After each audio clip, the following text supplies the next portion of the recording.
Well, hi. Happy day. What a world we live in. And I'm so proud of my family and friends. I can't tell you. I reached out to my niece today and she jumped right back, happy to hear from me. Sent me a bunch of pictures of the kids and the dog.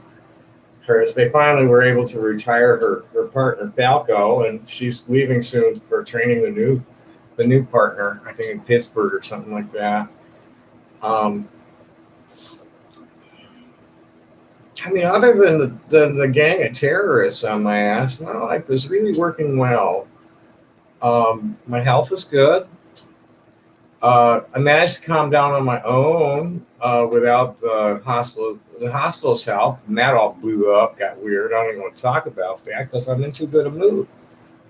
Um, you know, my families and I are communicating better than we ever have. Um, my friends, we're all the crazy old hippies and nerds and shit. Or at least my circle of friends. We've been playing this from the chicken lane all our lives, you know. We are not. We're totally shameless. Brutally, we're totally shamelessly honest and brutally frank. Is my crowd. We are the grown up nerds, and it's like fuck you. We've been studying this shit all our lives, and we've been there on the front lines while you fucking assholes are sitting there in your fucking couches with your game controllers, watching all this shit and playing with your dick as it goes by, or your coochie, I don't know, whatever. But the point is, you're all a bunch of fucking wankers with opinionated wankers that don't know what the fuck you're talking about, talking to all us boomers like we're children who don't know who are just stupid children or demented adults, so fuck you, sure thing, millennial, whatever the fuck you say, Gen Z brat. I have millennial and Gen Z friends and followers who respect my opinion and give me back really respectable opinions of their own. And fuck you idiots to say okay boomer. Well, fuck you idiots to say ACAB. Excuse me, I got family that's cops. I got friends here in town that are cops. Cops flip me money sometimes when I'm busking. One of them came by my studio and spent $20 when he knew I was hurting because my horns just got ripped off. Excuse me. Most departments have more good cops than bad cops. And that's fact. And I got schmutz on my face? Yes, I have schmutz on my face. Do I want to get up and walk to the bathroom to wash it off? No, because I'm not wearing any pants.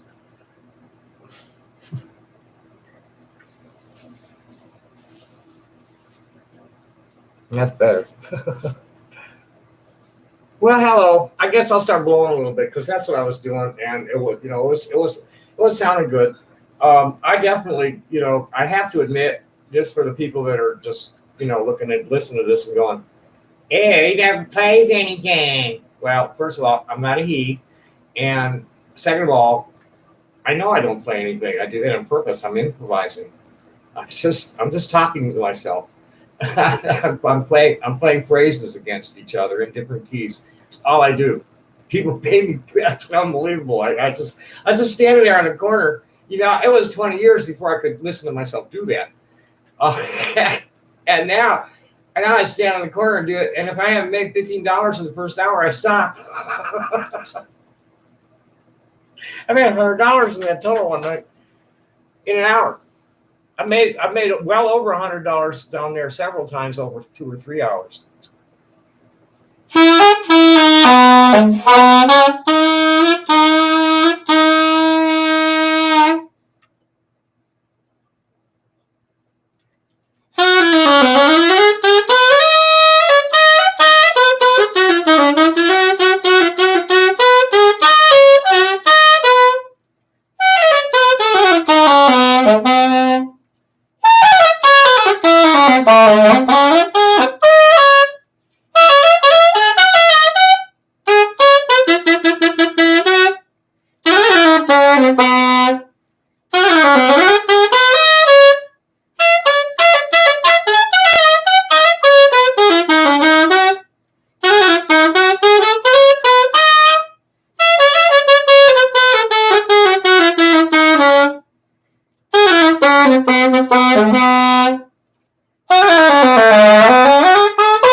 That's going nowhere.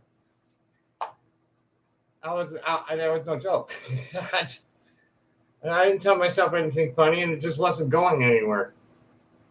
Because that's pretty much what improvisation, for me at least, has been all about. My college, I've always been fascinated by the saxophone. I mean, from the time I was a little kid, because it was so versatile, and I could do so much with it. And my teacher in college, Terry Moon, absolutely refused to teach me bebop. Told me I had to pay dues. And dues was just playing it over and over and over again until it come out sounding like I heard it in my head, which is what I've done all these years. And I never quite got bebop because that's not what the kind of music I was around. I was mostly around classic rock and blues and jazz, the blues rock, and I got that down pretty well. But more like Clarence Clemens or somebody, than like a Charlie Parker or John Coltrane. I've always gone for Paul Desmond's sound. Paul Desmond, Stan Getz, guys like that with a real full tone. I always like that more, and I like the crispy sound. That's why I use a real hard reed. Lee Konitz supposedly used the number 5. I don't know where he got them. The hardest thing I can get is a number 4. And sometimes I have to shave them down a little bit just to get them to play right.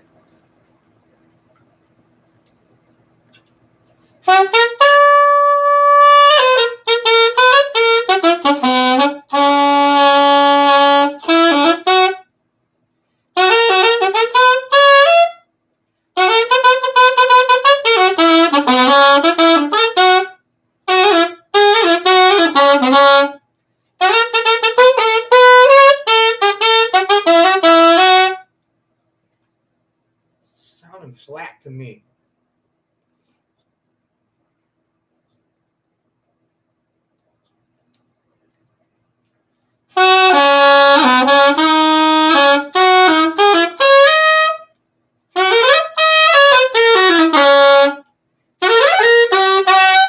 It's also not getting up to the top, which means the reed needs to be worked on a little bit.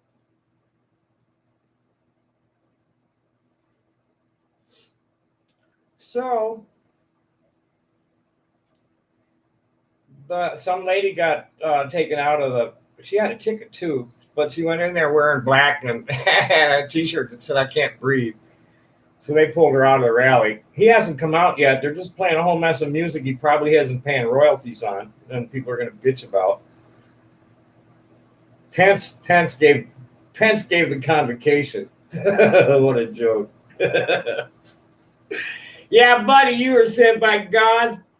That's the God. COVID is God. COVID is God's cure for stupidity. Yeah, it's only killing the people that the only people that really are being impacted badly by this, that are totally innocent of being stupid, are the elderly and people with serious pre-existing conditions that they have not be for reasons totally beyond their control, like all the people in the ghetto and the reservation that have obesity and hypertension and diabetes. That's not their fault. That's poverty and the stress of their lives and inability to get decent food and health care and shit. That's not their fault. But the people going to rallies without masks and into a clusterfuck, that's like, hey man, that's a Darwin Award trial.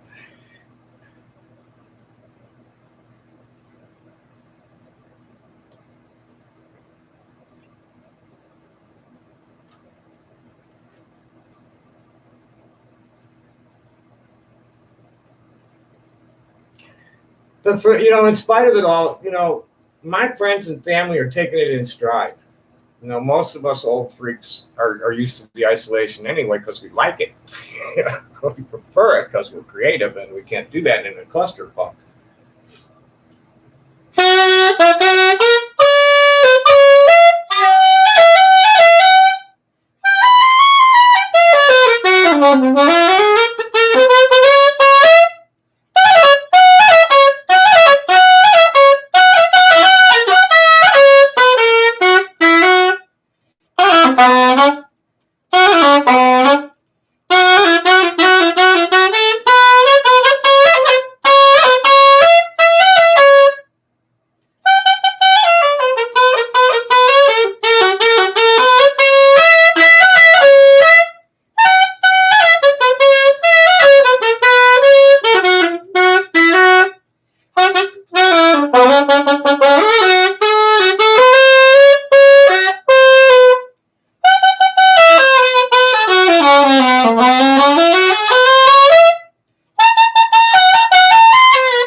Comes a point where it's like, okay, just stop.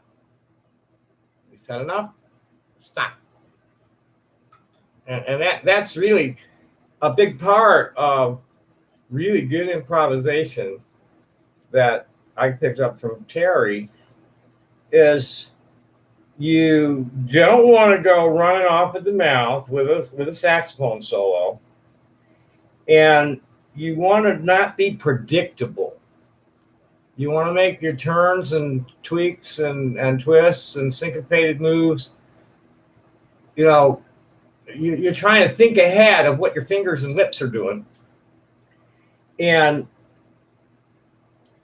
kind of weigh instantly just what intervals, which way you're going to move from that last note, or that last phrase. How are you going to turn around from that last phrase into another one? And you're always trying to think ahead of what you're actually playing. And there are musical forms, the ABA form and stuff like that. There are things that, the circle of fifths, all those kinds of things are things that you take into consideration when you're planning out your improv. It also helps to have a rhythm section. If I had a rhythm section, I'd keep this up a lot longer than just short licks, because there's things you can do to just back out and just get with the rhythm section and comp the rhythm for a while, back out, let somebody else take the lead. But when you're playing alone, you gotta take them break. Just stop. Just let the sound sink into people's heads.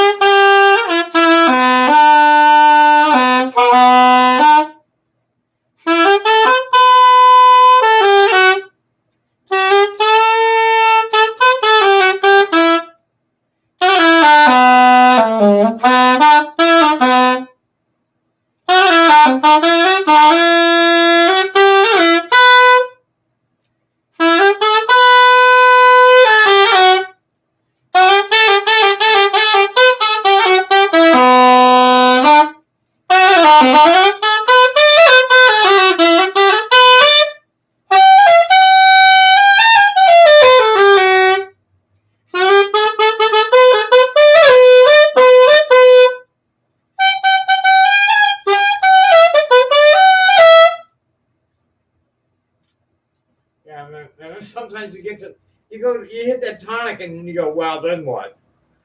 and it just, that's one of those times when you just, okay, forget it, stop, do something else. Because I got no rhythm section. I also got no audience right now, and nobody's saying anything. So I might cut out because I got people at Facebook that are talking to me. Maybe I'll be back later. But it's just one of those kind of days where I might be on and off. Have something I want to rant about, and if nobody's talking to me now, I'll just come back later and see if anybody's around. Actually, I'd like to be able to I probably should check out Zoom tonight and see if I can stir up any shit over there. Happy day. Thanks for coming. Bye-bye.